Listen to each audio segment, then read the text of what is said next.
You are listening to WCAT Radio, your station for quality Catholic programming. Your selected program will begin right after a word from our sponsor, GroupM7.com, a web design and hosting company. Log on to GroupM7.com today and let them know that WCAT Radio sent you.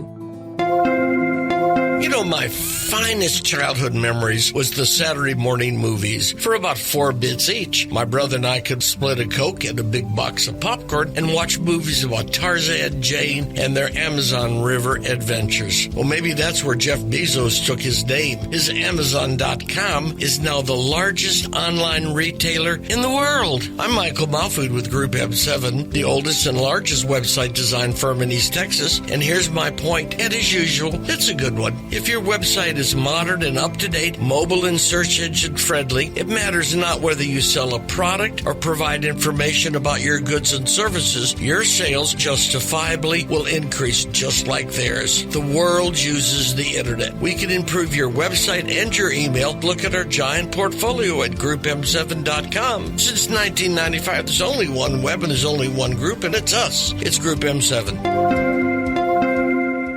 You're listening to WCAT Radio, your home for authentic Catholic programming.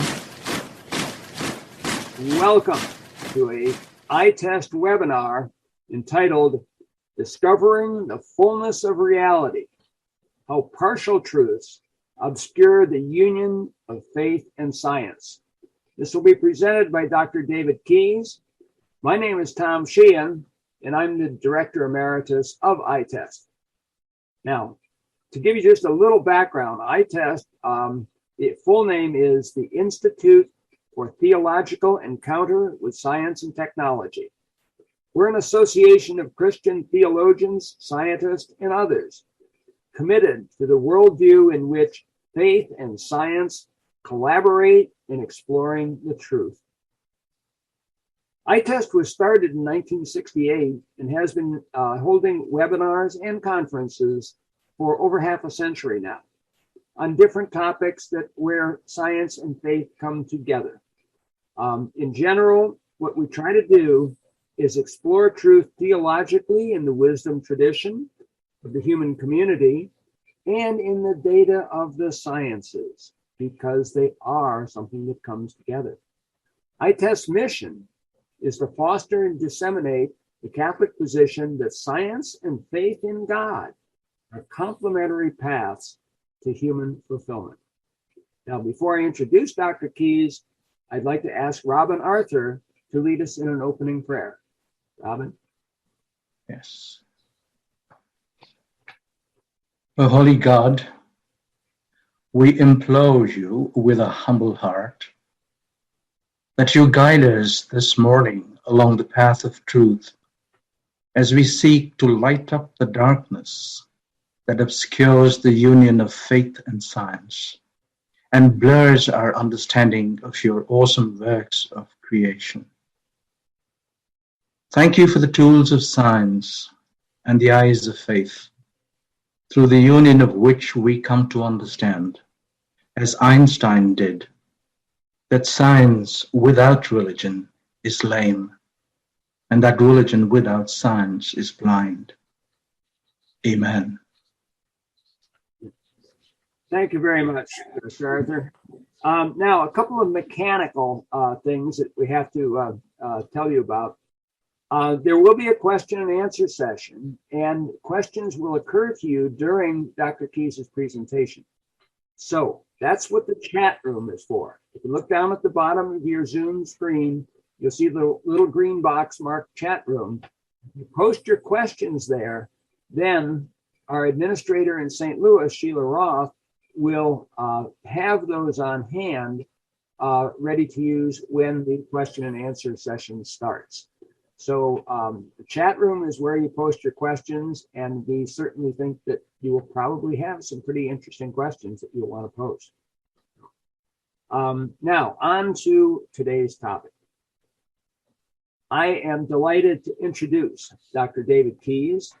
He received his PhD in physics from Washington University in St. Louis, Missouri in 1984, and a master's degree in theology from Franciscan University in Steubenville, Ohio in 2013. For 38 years, David worked in the field of medical physics, being involved in the physics of radiation treatment of cancer patients and in the physics of diagnostic imaging of patients. He was named a fellow of the American College of Radiology, the American Association of Physicists in Medicine, and the American College of Medical Physics. So the book that he is going to be describing is this one right here. I'll show it to you here on the screen. I hope you can see it well. I'm going to back up a little bit so you can see the whole thing. This is his principal work that is just new, just come out from Enroute Books. A little bit about David personally. Outside of his work, Dr. Keyes raised 7 children and coached over 800 games in soccer and basketball. That's a pretty good record for a 40-year career. With the kids growing up, Dr. Keyes retired from medical physics in 2012 and has since then published another book, Exploring the Belief in the Real Presence. He has been on EWTN, Immaculate Heart Radio, and Covenant Radio networks, and has delivered numerous talks on a variety of topics, including faith and science, the Shroud of Turin, and the Tilma of St. Juan Diego. In June 2021, Dr. Keyes was named Catholic Man of the Year in the St. Louis Archdiocese by Lou Cortese's St. Louis Radio and Television Network. So what you're going to hear from him is going to be very interesting. I've read through parts of the book already, and I can tell you that this is going to be a wonderful presentation. Dr. David Keyes. Okay, I think we're about ready to go then. Discovering the fullness of reality. The reason I brought this up is that I find that many people, they just tend to think of things as science, or they approach things from a religion point of view, and that they really don't understand that in order to understand life, you can't just think of life only in terms of science. There's so much more involved, and all the important things of life are actually non-physical. So I wrote this book to help people to alter their viewpoints, to make the world a bigger world and have a better understanding of life and why we are here. I also had people who came to me and were telling me about their kids and how their kids just are falling away from the faith because, science is it and religion is kind of lame. And it's just, it's easy to because they have all the movies and everything with science. It looks all so wonderful. And the scientists themselves proclaim that this is all that there is. You have Richard Dawkins writing the God delusion and various things like that. And so they asked me if maybe I could put my 2 cents in so that their kids and young adults would have something to go to have some answers to all these scientists and the media and anybody else that's out there that is just dismissing the other side of life, the transcendent side of life. And so we find out that in science, everything is centered along physical interactions. Miracles don't exist. They can't help them. They can't happen at all. There is no morality. It's all relative. It all depends upon your situation. All these things, because they're just looking at one side of it. So the question that has to enter their minds and I have to have them to think about is whether there is a transcendent, non-physical aspect to existence. And that is what's critical for spirituality, for religion, is that the understanding that it's not just us here. We're not just this race of humans on this planet, and there's nothing else. But there really is something to guide us, to help us through life, who wants to come into union with us. And so I wanted to look at all the different things I could think of that would point to this. And so this is going to be more than just a faith in science. It's also going to delve into the question of body and soul. It's going to talk about miracles that can, you can see there's evidence for them. They cannot be refuted. No one has refuted. They have been simply ignored. So people are in all walks of life, and I'm guilty of this as much as anybody else. We're all guilty of some form of willful blindness. You know, we think that we know the right answer for things. I don't have to investigate it. And so I don't. And so then what I think is true is my definition for truth. And that's just not the way it should be. You have to be able to look at all the evidence. When you go to school, when I was got my physics degrees, no one ever spoke about religion there. It was, you're only thinking about physical interactions and trying to understand the way the world works, et cetera, from a scientific viewpoint, with no thought of the other. Well, of course, when you're doing like that, you're not going to see the way, the transcendent side of life. Some people have willful blindness because they misunderstood what they were taught, or were misinformed, or maybe they were taught things that were true at one time but are not. We trust people who teach us. We trust our parents, our teachers, various leaders. You read in the media about something happening, and actually until the internet came along, you tended to believe it. Now you know with the internet, you find 2 different sides of the story, or 3 different sides, or 4 different sides. There's so many different opinions about things. What's true? Do you need to wear a mask? Do you not need to wear a mask? You know, where is the actual truth? And if you just focus on one thing and decide, well, this is what's true, you may not actually get the truth. And certainly there are those who present the truth and they only present their side of the truth. We might call them politicians. There are people who are willfully blind because if they accepted the truth, they might suffer loss. And so there's an organization that is taking people who are pastors in various evangelical churches or other churches or whatever faith they are, and are leading them into church, into the Catholic Church. But one of the things that is common between all this is that they have to suffer loss. They're going to lose their friends. They're going to maybe lose their job. They may have been a pastor for years. Now what are they going to do? And so some people won't go there. You know, and so they intentionally ignore that because they're going to suffer loss. And of course, there are many people who it's never a question. They never even think about this. Never think about how and looking deeper into life and what it means.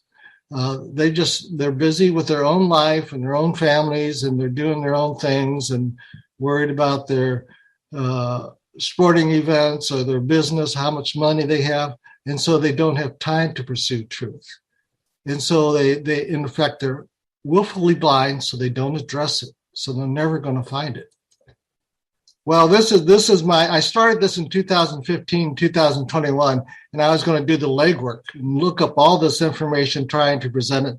And of course, my legs didn't actually turn out like that. They still are the skinny little things that you see right there. But the point is, I have learned an awful lot, and it has only deepened my faith. I find that science and all this research leads one to a deeper faith, not a less faith. So there are apparent contradictions. You know, truth is truth, and they cannot contradict. Science and religion cannot contradict each other. And so when they appear to contradict, obviously one is wrong, both are wrong, or they're true but at different aspects. So here's a common from the world point of view. Take the thought that if I told you I could see through your body, well, somebody would say, well, you can't see through my body. But we know when you look at things from a different aspect, you can. And that's what radiologists do all the time with x-rays, where it penetrates through the body. And so now you can see. So by looking for the different aspects of life, perhaps you can see that both are true. There are instances when you cannot see through the body, and there are instances when you can see through the body. And so there is no contradiction in saying I can see through the body once you ask the rest of the questions, what are the conditions that's involved? Here's another thing, the old kitchen table. I tell in my book a story about a woman who's a physicist, and she has this kitchen table, and she's sitting there with her husband, and she looks at it, and she asks her husband, John, who's an accountant, what do you see when you look at the table? And John, he looks at the table and he realized, well, I know I put my tools on there and I scratched it all up, and I need to replace this table, but that costs money. So he's seeing the damages in the money. That's what he's seeing when he looks at the table. And she, being a physicist, eventually says, I see a big void. We got some atoms there, but most of all, there's empty spaces, just like in the solar system between the sun and the earth. There's all these empty spaces, and that's really what happens. Your tables is really a big void. And the reason things don't fall through the tables because of these electric fields that you can't really see. You can only feel their effects. And so you can see people have different viewpoints of the same thing. And when she has her mother come over, the grandmother of all the kids, she looks at that table and she remembers that this table used to be her table. And at this table, her now deceased husband used to sit, and all her grown-up children used to sit as kids. And so the reality for her in this table is much different than even the parents, or if a neighbor comes over and sees the table. They don't see the same thing, but her reality is equally real. And to really understand it, the fullness of reality for the table includes all of its history and all the love and all the arguments and everything else that happened at that table is somehow in the reality of that table. And if someone designed tables, they will look at things differently than the grandmother does. So that we all have different realities. And to understand, you have to look at everybody's reality. That's why a lot of problems in the world occur, because people only see things from their side and they don't see everything. That's the other side. They don't see what reality the other person is seeing. So again, if you just look at the one view, the scientific view, and you're talking about the biologist view and talking about the material of the table, you're going to miss the full reality and what it means. So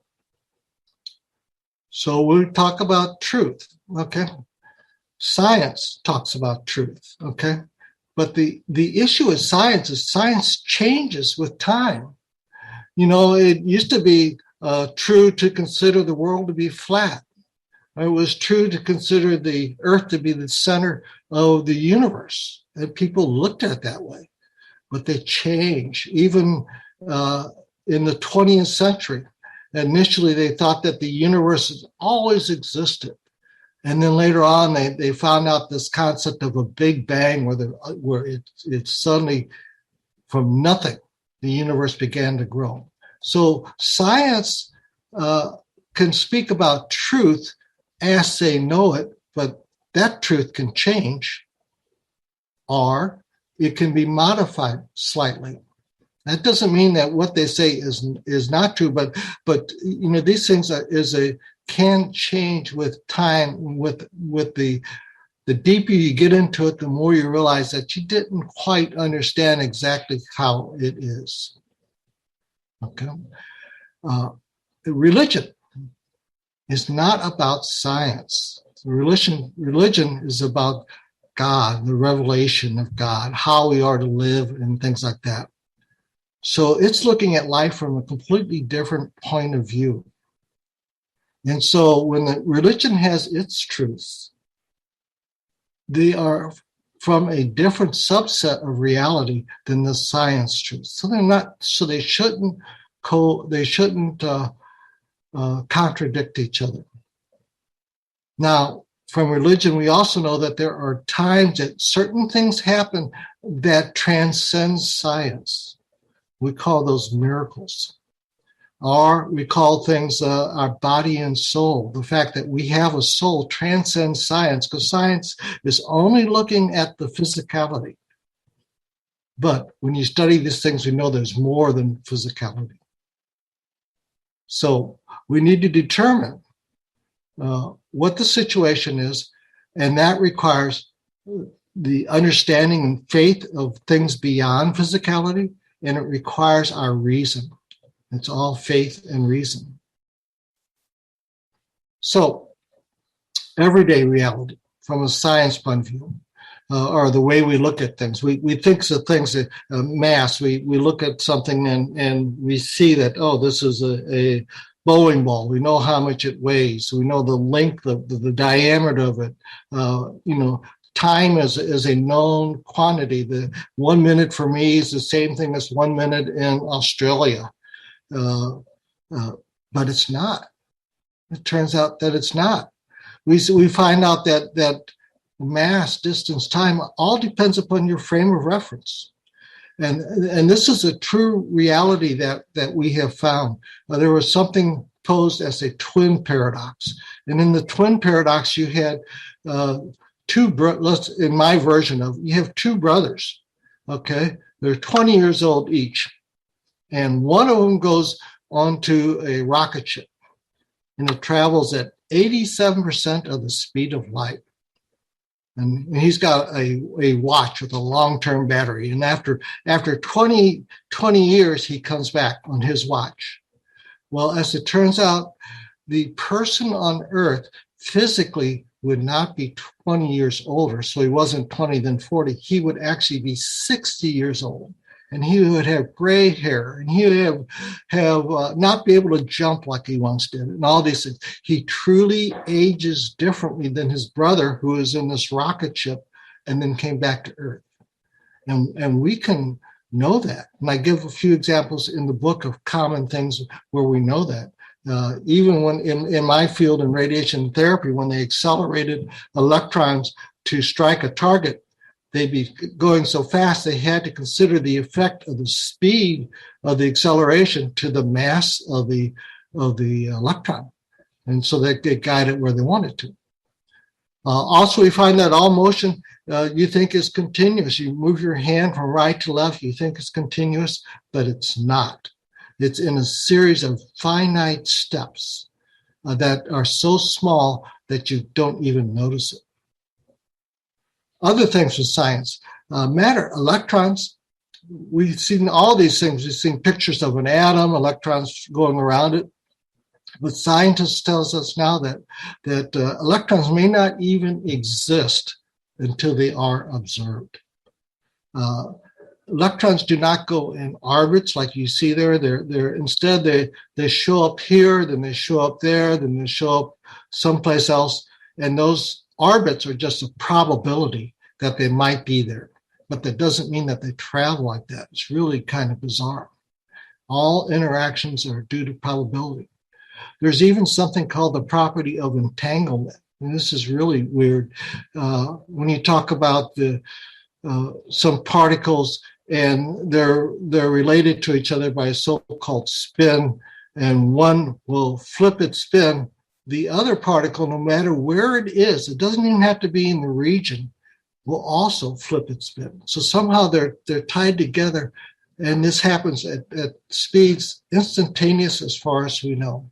It just, who knows how this works? But science observes it, and they model it, and they try to make predictions by it, but they can't necessarily say why this was created this way. On the other hand of reality, everything, as I said, love, trust, beauty, all these things are not physical, but these are the things that make our life worthwhile. But they are very real. Artists, when they create something, they are creating something that's not necessarily physical, but their view of reality of something is different than the scientist is very exact. There is impressionism and all these things. Creativity is certainly something that is not physical as we know. So the scientists test reality based upon measurements. Measurements always have error, so they can never say exactly. The artists do to the mind's eye, love is real, etc. We've kind of gone over that. Okay. Knowledge. There is always a question mark in knowledge. No matter what we say, there are still going to be some people who claim the world is flat. After all, you go to certain regions of the world and it looks pretty flat.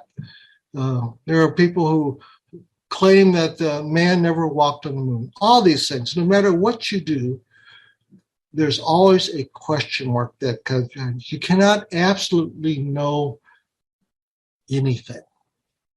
Even the existence of God, you have faith in God.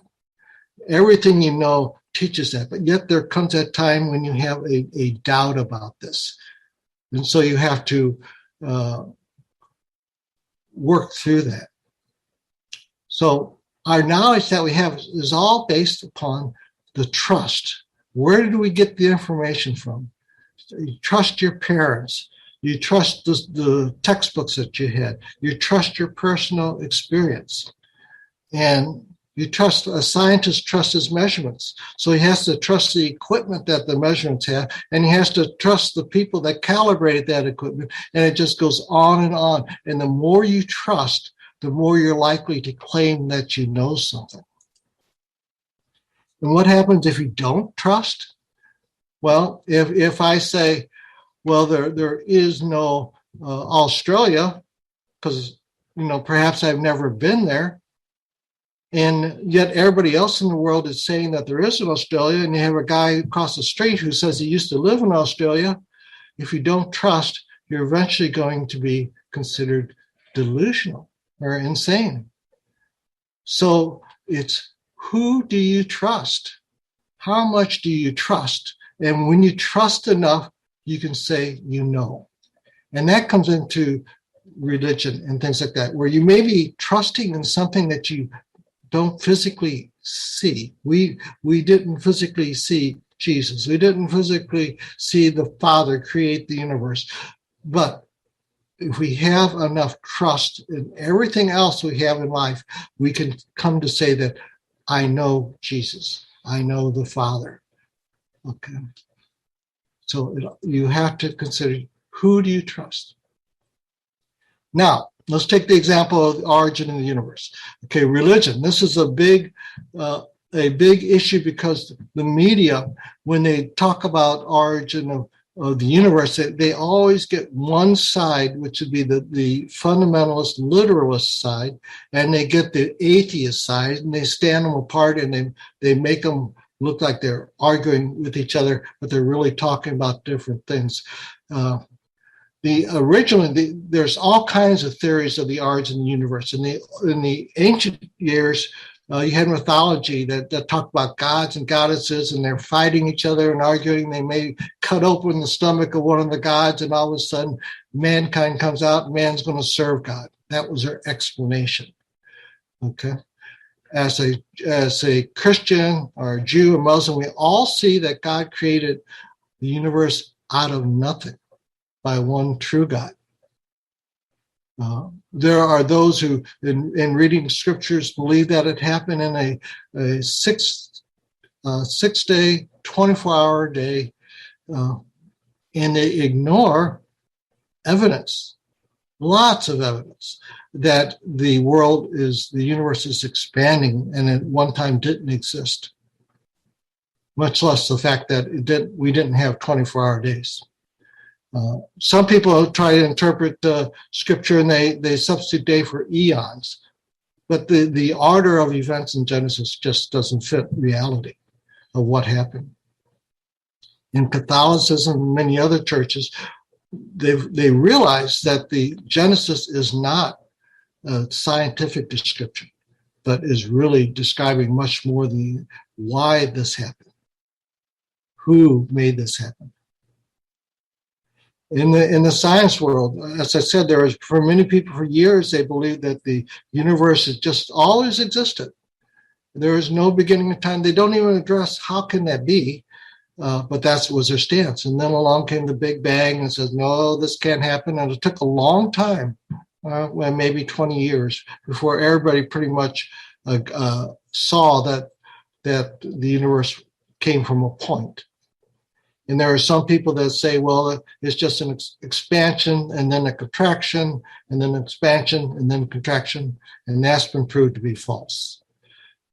There are those who believe that we are just one universe out of a zillion, more than a zillion universes. But there's no way to prove that. That's just an argument to perhaps justify some of the beliefs that they may have. Okay, now, looking at the fundamentalists and the young earth creationism, a lot of these people are very bright, very well educated. You have PhDs involved in this, and they point out that the radioactive dating that some of the scientists use really has flaws in it. They did a study on Mount St. They didn't personally do a study, but they point out a study on like Mount St. Helen, which we all remember had the eruption in 1996. And some of the data from radioactive dating said it was 350,000 years ago, instead of 10 years ago when this article came out. And then there's another one where they talk about the lava being 3.5 million years old. Instead, it was just 50 years old. So there are flaws in the scientific method. They point out things like the moon. The moon is moving, shifting. And if it had kept shifting at this rate, it would have collided with the Earth over 1 billion years ago. They talk about other things. They point out little things that don't make sense, so they throw out the rest, and that's where the problem comes. You can trust the Bible, but you need to trust the Bible for what it is, and it's not intended to be a science book, although there are certain things in it that are true according to science. From the scientist's point of view, you have radioactive dating, which works well for other things, but they just see that there's a problem in that they're still trying to work out on why these other things didn't happen like they did. They know that the universe is not steady state. It's going to die out. We know the future of the universe, irregardless of the second coming of Christ. One day the universe will be cold and will have expanded. There'll be no stars in the sky. This is going to happen. None of us will be around, fortunately. We don't even know if mankind would be around, irregardless of whether God's involved. We know that process is going to end.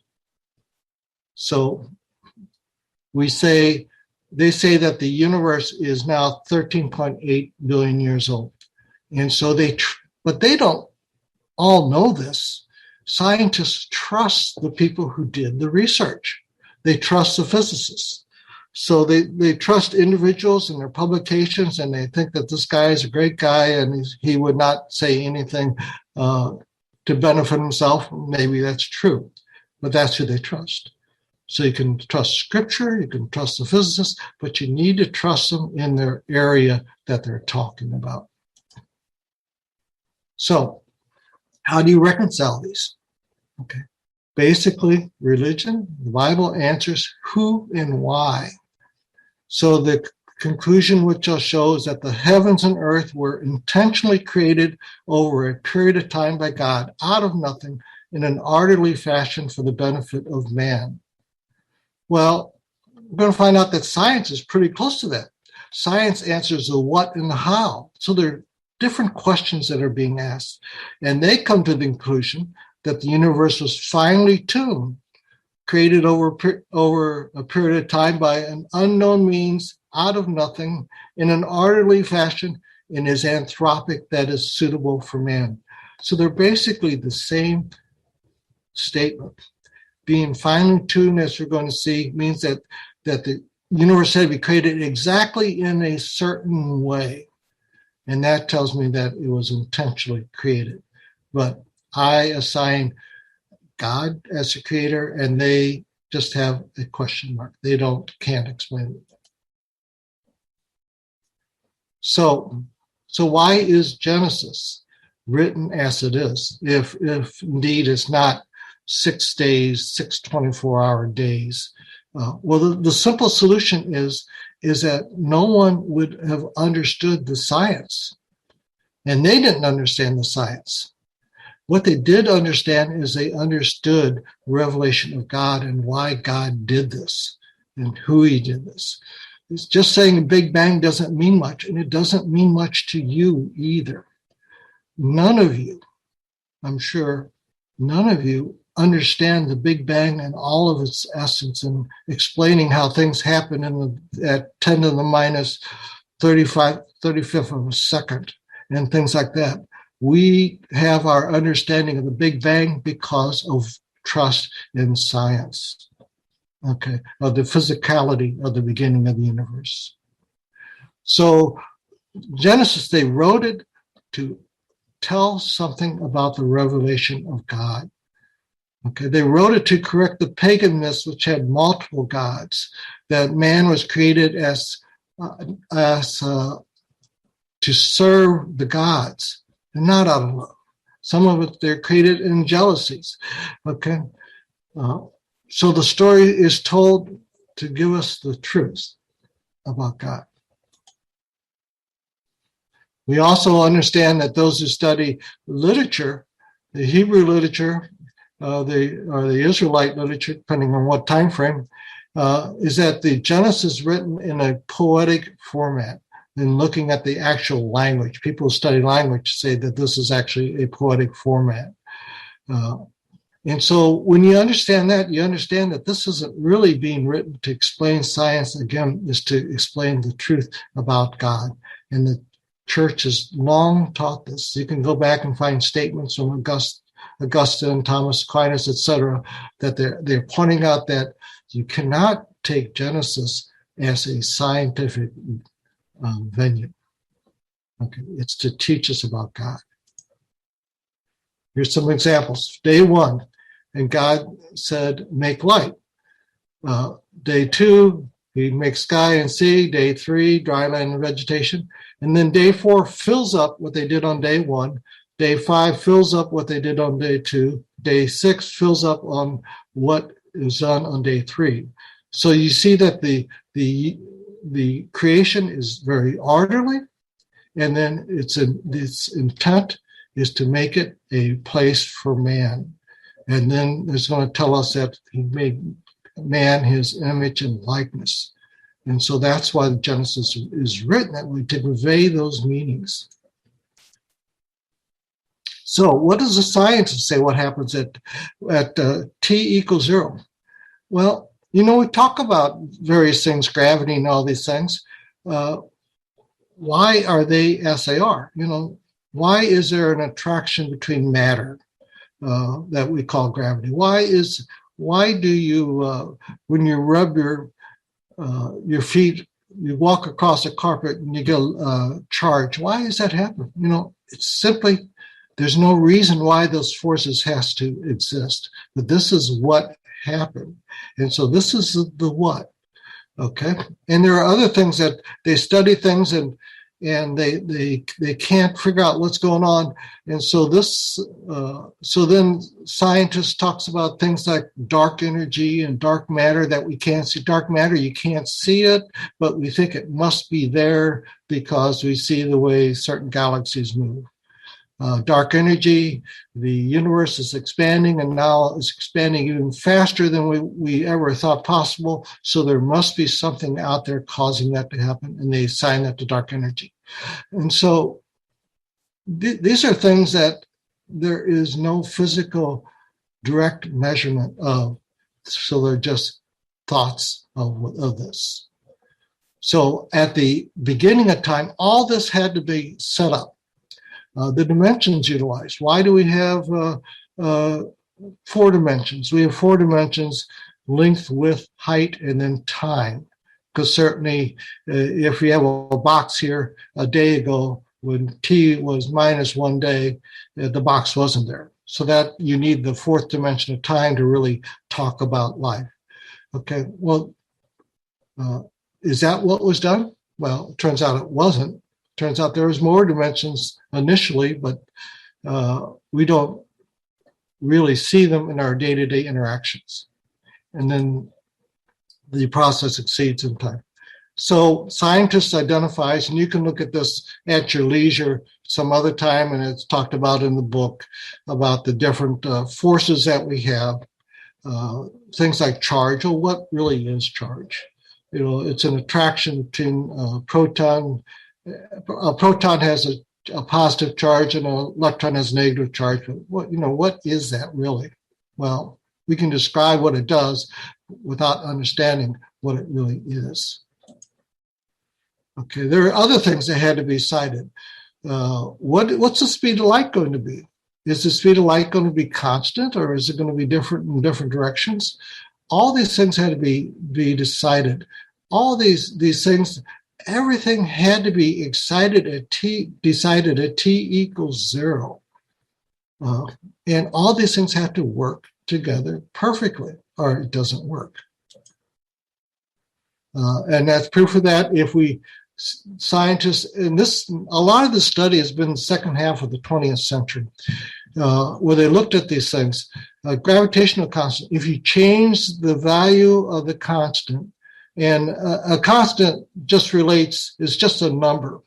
If we look at a relationship between the Earth and a baseball, there's going to be a certain attraction to that. Well, the degree of attraction depends upon this constant. If it would be twice as much, the attraction would be twice as great. If the gravitational constant is twice what it is, your weight would be twice as much. Maybe you wish that the constant was less, so then your weight would be less. But all these things had to be decided. And if they're off by more than 1 part in 10 to the 50th, the universe would never have happened. The forces within the weak force within the nucleus, same thing, would never have happened.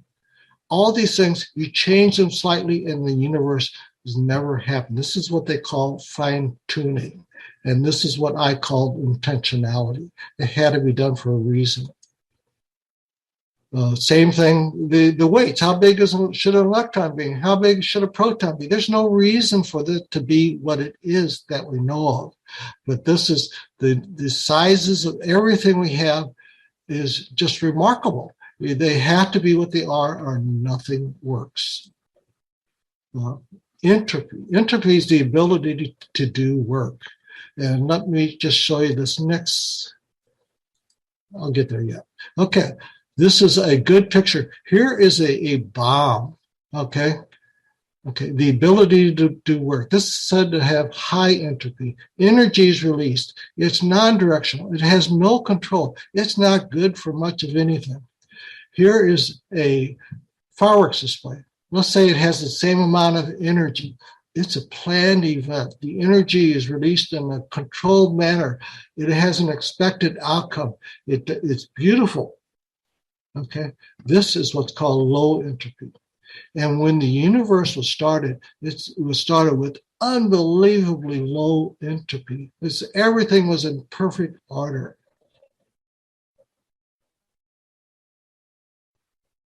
So there was a guy by the name of Penrose. He calculated this, and the order that the universe has, the likelihood that it had such low order is this 1 in 10 to the 10 to the 123rd, which you may not understand, and no one really understands. The number is so huge.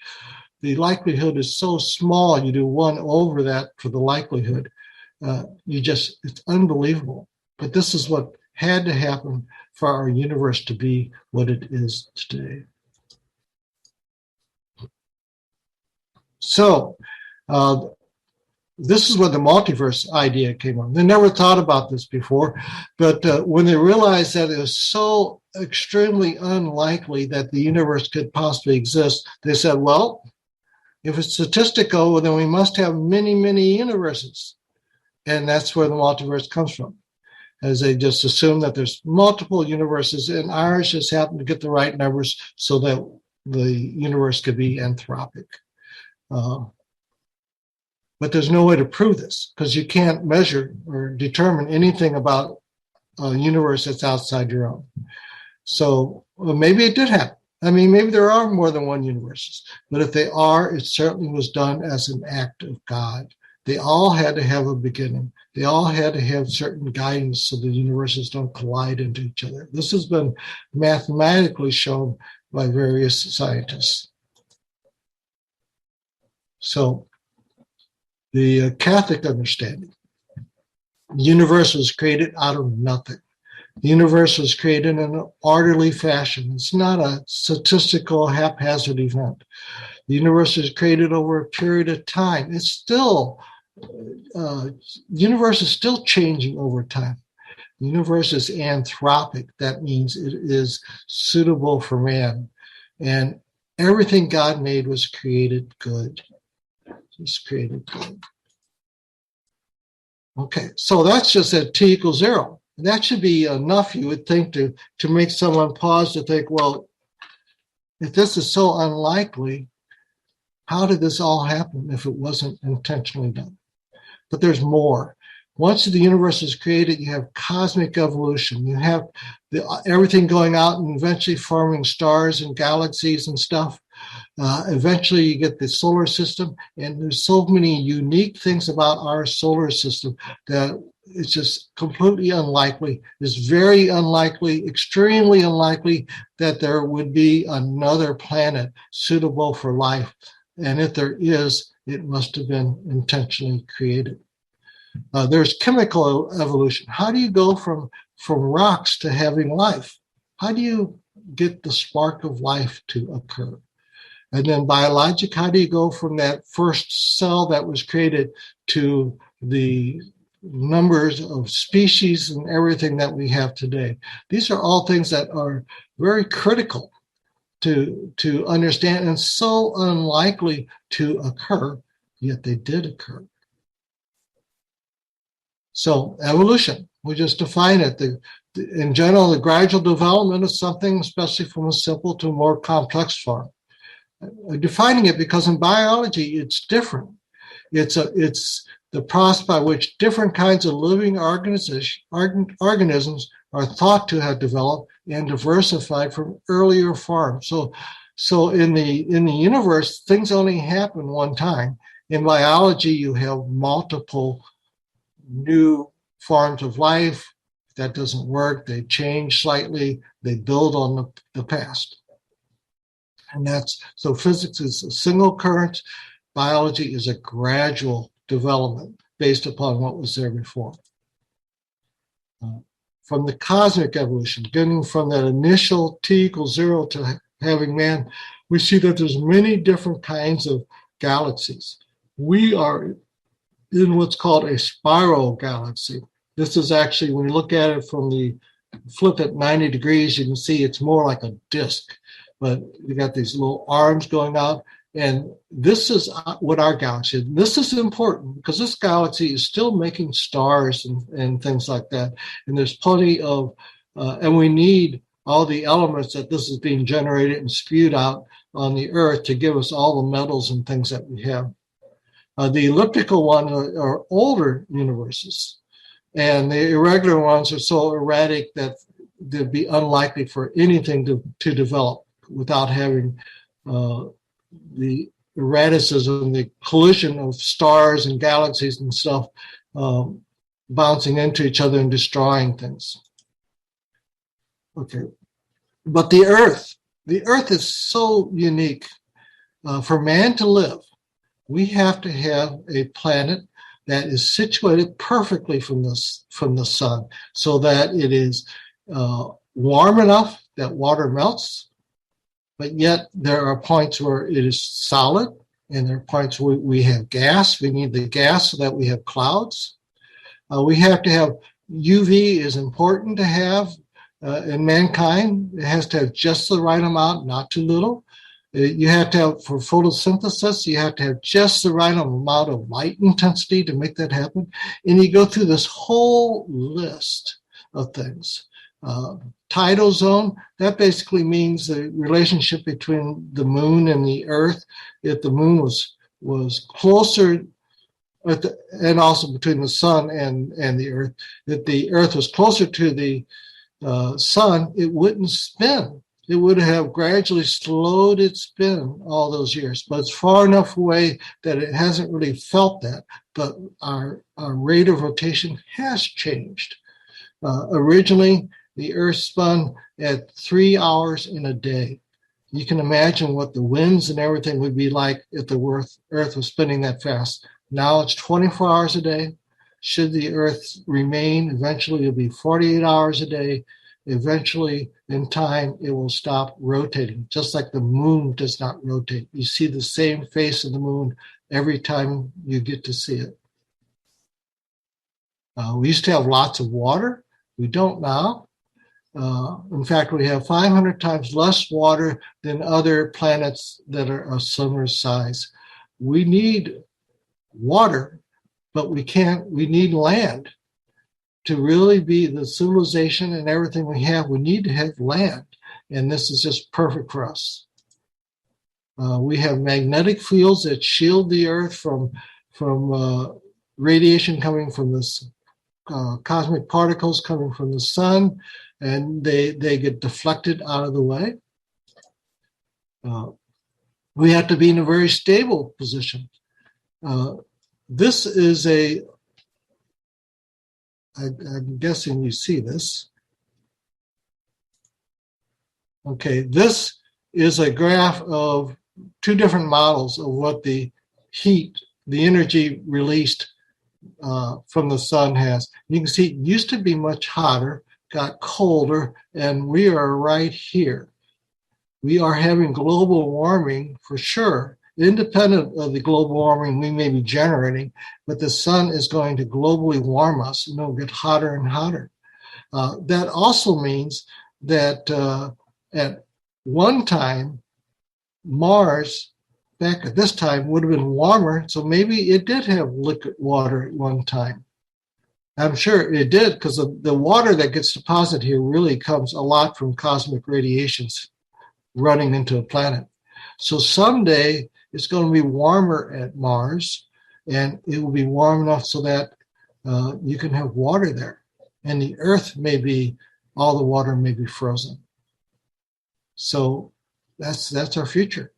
We are also alive at a time when the solar flare activity is a minimum, which is good. It'd be very hard to operate all these cell phones and stuff if we had lots of solar flare activity.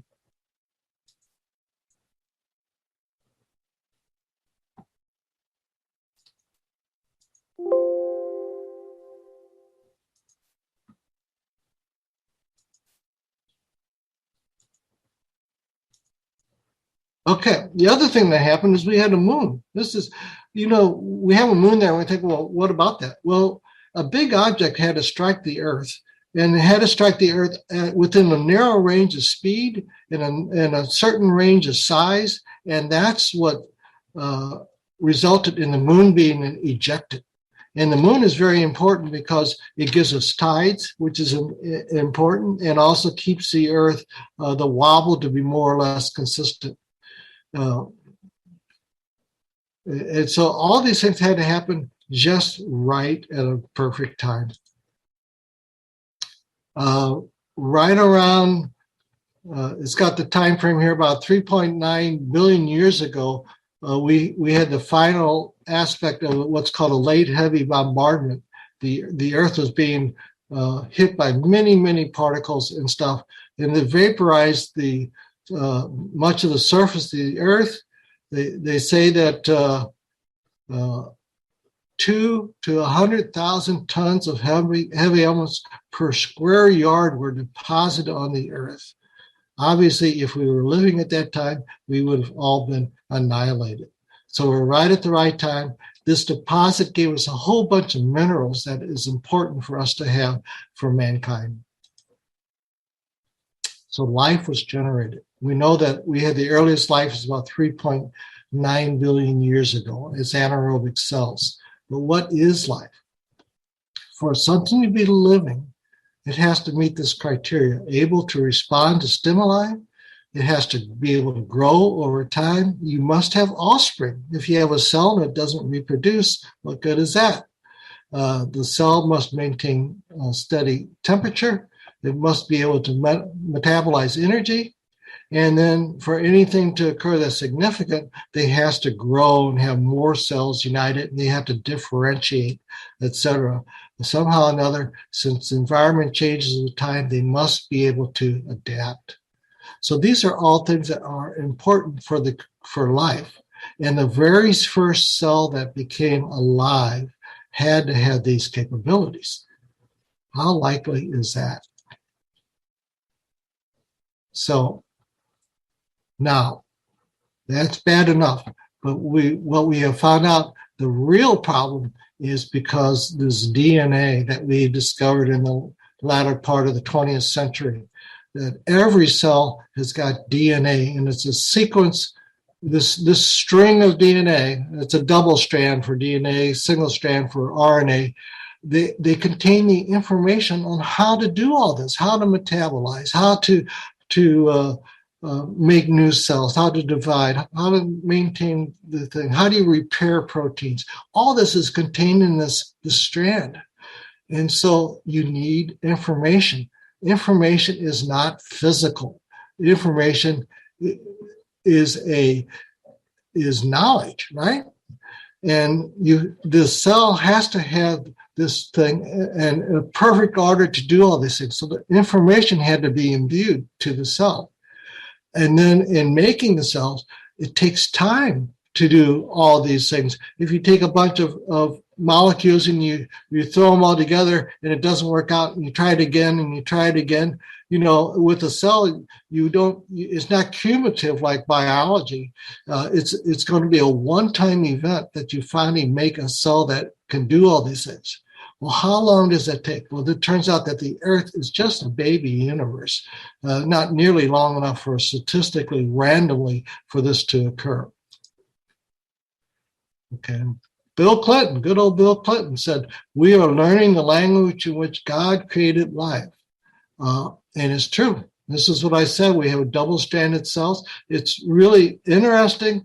Every time you see an A, we'll talk about this in a minute, you'll see a T. Every time you see a C, you see a G. And so what is fascinating is that if you wanted to replicate, you simply break this apart. Okay? And on one strand, you'd have A, C, T, G, but you know that the other strand must be T, G, A, C because they always, it's a symmetrical situation. If you have one, you have to have the other on the other strand. So you can replicate. It's a fascinating way of doing things. Okay. In the English language, we have letters. We have 26 letters, whereas in life, there's only 4 letters. It's A, C, T, G. RNA uses A, C, U, G. Words are a combination of one or more letters. In biology and DNA, only 3 letters count. Punctuations, we have spaces, commas, periods, etc. Biologically, we have places on the string of DNA that tells it to stop the instruction, or there are places that are indicate that it's an insert. where something from another part of the DNA moved into that area, or it needs to go someplace else. The language is written in English by ink, pencil, etc. But in the life's language, it's done by molecules, certain molecules of amino acids. It's just fascinating that you could have a language that does this. And here's my simple instruction here showing a DNA strand with these things there. Just set up all these molecules to say, take 2 aspirin, so you know how to get rid of that headache. Okay, I think we covered that. So typically, here is RNA. You have guanine, cytosine, uracil, and that corresponds to an amino acid called alanine. Every time you see this, that means that this amino acid had to be in line next to threonine, next to glutamate, whatever the command is. So this is how the language works. And this cannot be done just setting this up randomly. As I said, the DNA has all the information you need. It has certain regions that define your eye color, et cetera, et cetera, et cetera. Okay, so there are, here's the probability of just having one RNA molecule with 150 letters. It turns out it's 1 in 10 to the 90th, or 1 in a billion. So if this molecule was done and assembled once every second, it would take 10 to the 83 years, but yet we are only at 10 to the 13.8 times 10 to the 9th years. It just is not going to happen. Okay. Richard Dawkins, well-known environmental biologist, he said that we're just lucky. How about that? Just lucky. He tries to show a way to do this, and this is interesting because remember, when you do this, not only do you have to have this created, but you have to have a wall and complex sugars, everything else in a cell to make it alive. I'll get to that later on. But anyway, what I wanted to show is life began. You get some oxygen, you start getting more development. This is the idiocarian. Then all of a sudden you go from this type of creature to creatures that have vertebrates, invertebrates, internal, external structure, rigid, flexible skeleton, molding. You have eyes with cornea and lenses. You have bee eyes. You got all sorts of different. All this happened in an extremely short time. Okay, by their calculations, even the biologists thinks it takes 200 million years. Instead, there's only a 1 million time period where all this happened. Okay, that being said, so unlikely, but yet it happened. So there must be something guiding this. If you look at the chromosomes of a man and a chimpanzee, and you look at this, you see that chimpanzee has 48 chromosomes. We have 46. Well, there's double, so there's 23 unique ones and 24 unique ones. Okay. Yeah, there's two more, 2A, 2B. But you see, they are almost identically the same. And they look at the order, and they are nearly identically the same. You take these two chromosomes here, and you stick them on top of each other, and voila, there you have it. You have a human chromosome. But there are differences in the actual arrangement within these chromosomes that makes them different. It's not to think that a chimpanzee suddenly gave birth to a human one day.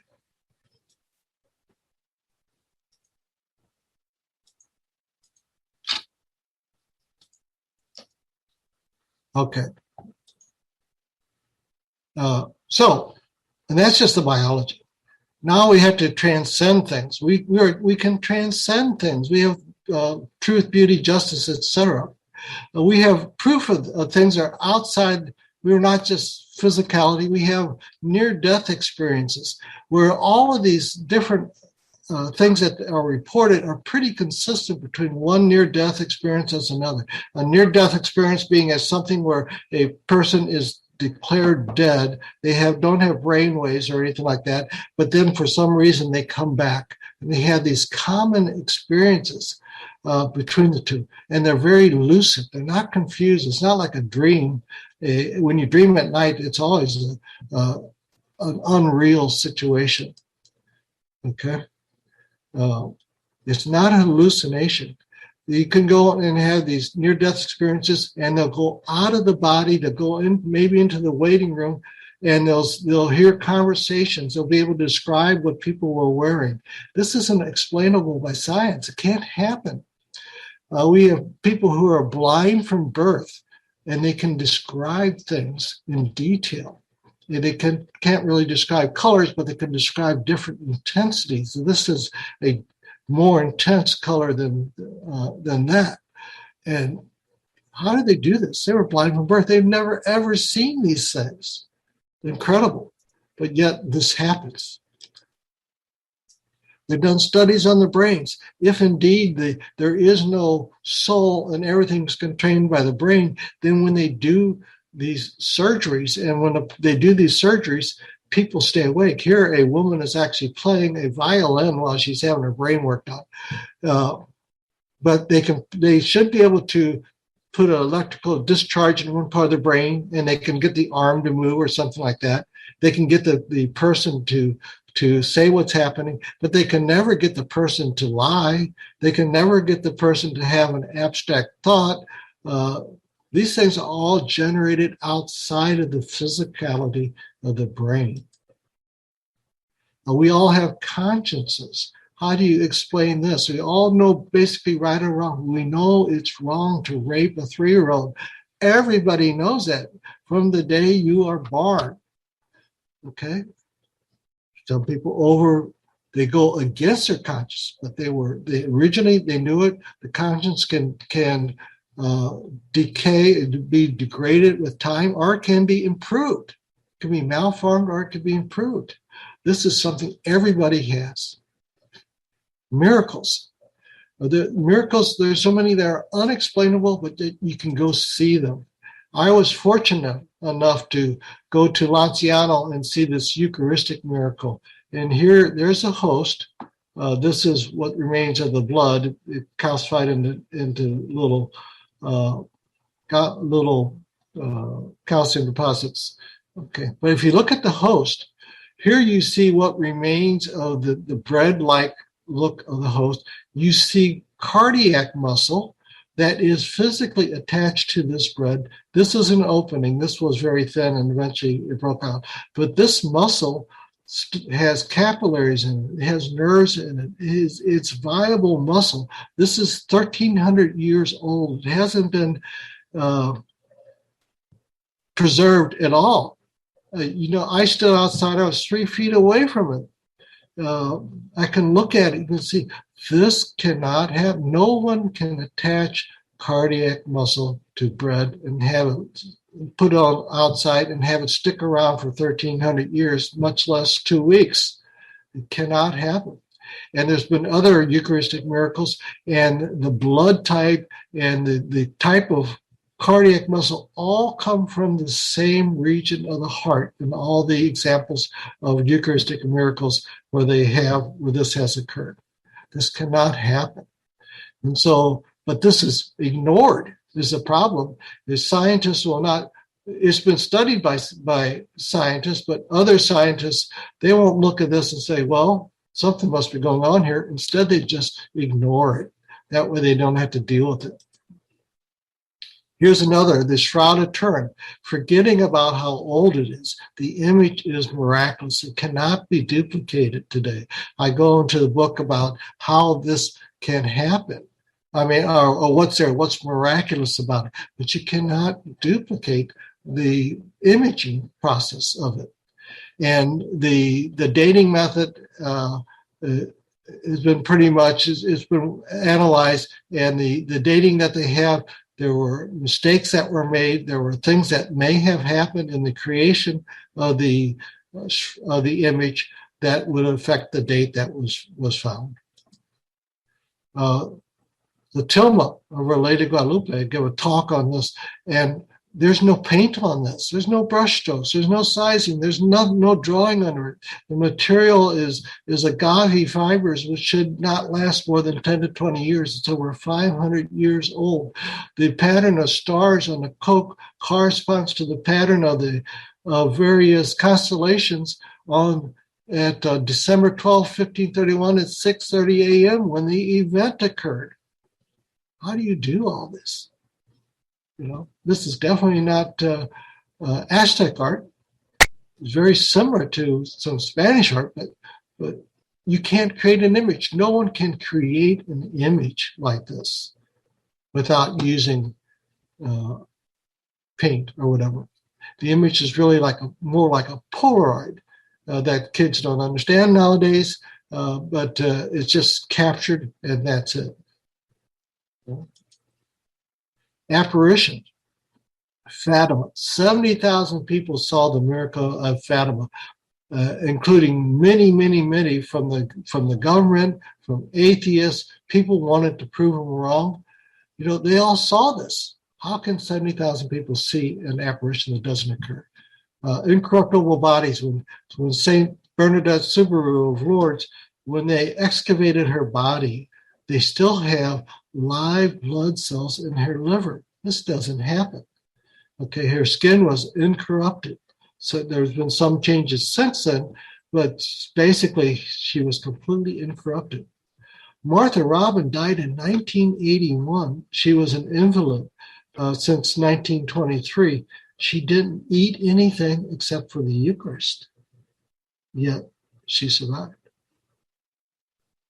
And just doesn't happen.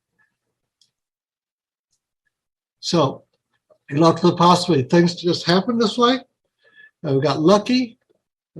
Aliens helped, whatever. Or God did this. Materials. Carl Sagan basically said he's just a bunch of molecules, but others talk about, like Fredhouse, he was a well-known physicist in the 20th century. Common sense interpretation of the facts suggests a super intellect has monkeyed with physics. Richard Dawkins writes in his book, everything appears as if it were designed. Well, maybe it was designed. Knowledges must constantly keep in mind that what they see was not designed but evolved. Francis Crick. Stephen Hawking wrote a book, he titled it The Grand Design, yet they want to say there is no designer. Quantum physics says nothing exists without being observed. The Catholic Church in its catechism says God created the universe and keeps it in existence by his word. They're saying the same thing, basically, in a different way. Catechism Catholic Church says, with creation, God does not abandon his creatures to himself. He only gives them being and existence so that at every moment upholds and sustains. That's divine providence. Okay, 302. Creation has its own goodness and proper perfection, but did not spring forth complete. Again, he's talking about divine providence. We are not a God of the gaps where God steps in and does something at this stage. God is with us every day of our life. So, take-home points. The church loves truth. The Bible is not a science book. The church has long promoted science. Mere materialism is only a subset of reality. Events unexplainable by science exist, and they coincide with what we know about Revelation. Okay? So the main question is, we need to let science discover the hows and the whats, while our faith tackles the who's and the whys. And that's, so your perspective on these things, you have to keep it in mind. And it's really easy to have then science bolster your faith. And that's it. So I hope you enjoyed it. It's really kind of fun. I hope you, if you get the book, hope you enjoy reading it. Thank you. Now I think they're going to some questions and answers. Yes, we have enough time for some questions and so forth. I'm going to turn over the meeting now to Sheila Roth in St. Louis, who is going to look at the various questions that you have sent in and present some of those for David's response. Okay, thank you, Tom. Thank you, David. We have a question from Mr. Donovan. I believe his name is James. James, would you like to ask that question and unmute? Yes. Can you hear me? Yes, I can. Yes, we can. Okay. And yes, it is James, but my friends call me JD, and everyone in iTest I consider a friend, so you can call me that as well. My question is kind of technical, considering the grand sweep of the whole presentation, but I was intrigued when you were talking about the metaverse, the multiverse. Yes. And one of the things you said was that physicists have shown that even if there is a multiverse, that each of the individual universes would have had to have had a beginning. I'm wondering, could you give a reference or name one of those physicists so I could find that background information? I or is it could. in your book? I think you have to go to the book. I don't remember the physicist's name, but there have been various articles on it. You can, I believe, if you go to the book on the improbable Earth, I think that contains that. But everything, since everything burns out, everything's going to have an ending, we know for sure. So how can it be, if it's decaying with time, it must have been at one time, have much more energy, much lower entropy, all these different things. But they have mathematically shown that this must happen. And, all these things, when you start talking about universes colliding into each other, we're trying to, it's almost anthropomorphic because we're thinking that, like space, you're moving around and you're going to bounce into each other. And space really isn't like that. But I can only refer you to the book and see if you can find that. Okay. Okay, thank you, JD. We have a question from Christina. Christina, would you like to unmute and ask?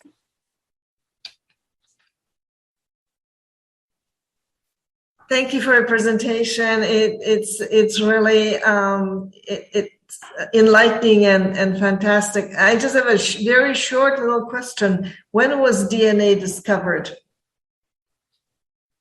When was it? 1953.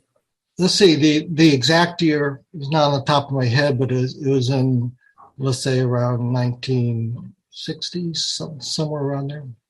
So it's a second half of the 20th century discovery. So people didn't know about this back in the Enlightenment or things like that. This came along, and it's only as they've been able to break this down and to find out.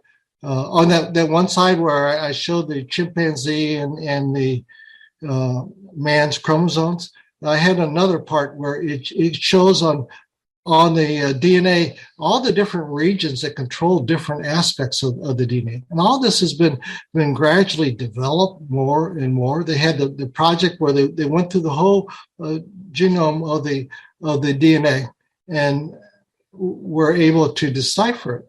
And all this has been done within the last 50 years. And so the more they study, the more and more complicated this comes, and more requirement for information there is that would have had to have been there when all this gets created. The very idea of having a DNA molecule, the first life, somehow you have to get the cell walls around it, and you have to get all these other things within it, all the other proteins, and all this has to happen at one time. But yet it did happen. And that's what we refer to as God's providence. It happens, and then it develops over time. There was a Richard Dawkins. He did this thing about, he thinks it was a weasel, where he showed how monkeys could type this, but he did this computer program. And basically the way they got it done in a very short time was he had somebody with oversight to pick out the phrase that was closest to what the end result is. And he thinks it was a weasel, initially just random letters. And so he picks out the phrases, and then they go from that and they change those letters, and he picks out the best one, and then he picks out the best one. Well, the thing is, this requires oversight. Where is that? And also knowing what the endpoint should be. And so where is this going to come if it's not, as our understanding, there's no physical process for this that we know. Where's it going to come if not by, well, what I would term divine providence? So.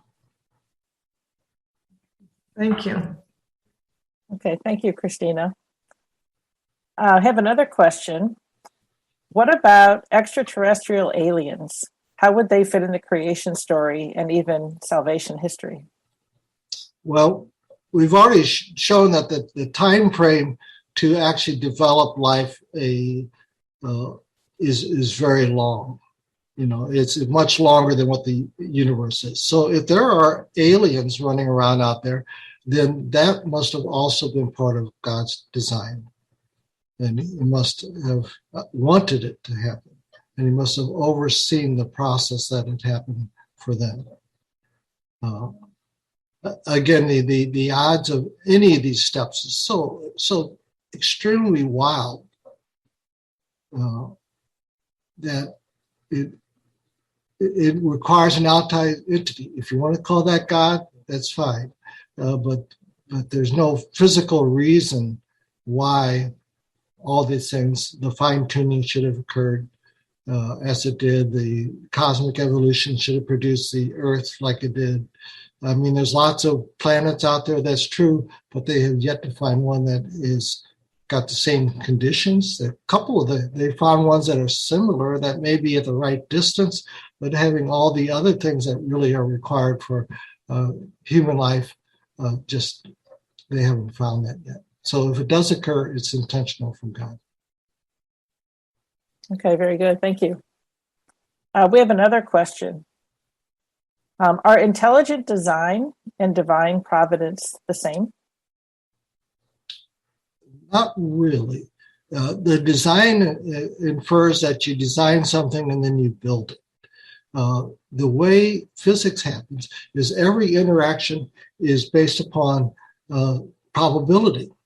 That's the way the physics, everything's based upon probability. So even if you started the universe with the exact same set of fine-tuning, the same constants for gravity and the same constants for the electromagnetic forces and the ratios of the atoms and electrons to protons, the thing is, it's all probabilistic. And so at t equals 1, in our reality, we had a certain interaction occurred. In another reality, is probabilistically, it may not be that interaction. And so you wouldn't get the same result. So you would get a different looking universe than what it is, even starting with the same numbers, because there's no guarantee that this interaction is going to occur. It's just probabilistic. So. Okay, great. Thank you. And if others have questions, please post them in the chat room. We have a few more minutes that we will entertain some questions. Here's another one. What is the difference between divine providence and the God of the gaps? The God of the gaps is basically saying, like in the Cambrian explosion, that suddenly God was not involved. It got to this point, and then he needed something to occur, so he steps in and does it. the divine providence is something that is continuous. It goes on from the very existence and continues to the very end. Without divine providence, we don't even exist per se. So it's not that something is a design and knowledge time to step in and do this. God oversees the whole process, each and every microsecond of life. And follow that. Is the God of the gap something similar to what deists might believe? Yes, it is in a way. The deists believe that God did something and then he's off somewhere, and then he's not really involved. The God of the gaps would kind of require that God to step back into the picture. So he's sort of watching from a distance, and he decides to come into it. And so the original deist was God did this, and then he just left man to his own to discover all these things. And the God of the gaps is just the difference that you have a God that is stepping out, stepping in, stepping out, stepping in. Okay, very good. Well, thank you. I think we are going to turn it back over to Tom, because I think we've answered the questions. Sheila and David, thank you very much. They're tremendously interesting ideas here. And I think the questions that our participants have asked are just the beginning of people starting to explore this wonderful field of great interest. I want to let everybody know that this is being recorded, and it will be up on our website in due time. That is a couple of days after, odds and ends get taken care of. But the link to this recorded webinar is also going to be emailed to each of you who are registered attendees, which means that you'll have this very quickly, very short time for editing. Then later on, downstream someday, we'll have the whole thing up on the website for people to look at in a permanent sort of way. But this is part of the way we run these webinars, so that they are available for people who want to look at them after the fact. Now, as we wrap up, we are asking Sister Mary Louise Pullman to give us a closing prayer. Go ahead, Sister. You're on. O Creator God, you designed us in such a way that all creation is composed of interdependent components. We see that scientists are always trying to recognize the interrelationship of living organisms and their environment, the chemical relationships of molecules to make useful things, and the interaction of atoms and their components to better understand the relationship of matter and energy, and the beginning of life as the language of DNA. We need your help to recognize truth as you see it, to be humble and recognize our misunderstandings and reckless production of materials that foul our water, the gift that give wastes that foul our air, putting wealth in the front of justice and peace. Help us to solve human problems without prejudice of limited knowledge. Please help us to open our minds and to open our hearts that we can find your truth, and give us the courage to act appropriately. When we succeed in recognizing that all people are equals, and our sisters and our brothers, and the animals and plants as gifts, let us experience our universe in peace and joyfully listen to God's orchestration of the music of the spheres. Amen. Thank you very much, Sister. And we thank all of you once again for your participation today. We hope you will attend the next iTest webinar, which takes about a month from now, and we'll have another one which is part of our continuing series in which we hope to bring to light important topics at the interface of faith and science. So thanks to all of you very much today for attending. Goodbye. Hello, God's beloved. I'm Annabelle Mosley, author, professor of theology, and host of Then Sings My Soul and Destination Sainthood on WCAT Radio. I invite you to listen in and find inspiration along this sacred journey we're traveling together to make our lives a masterpiece and, with God's grace, become saints. Join me, Annabelle Mosley, for Then Sings My Soul and Destination Sainthood on WCAT Radio. God bless you. Remember, you're never alone. God is always with you.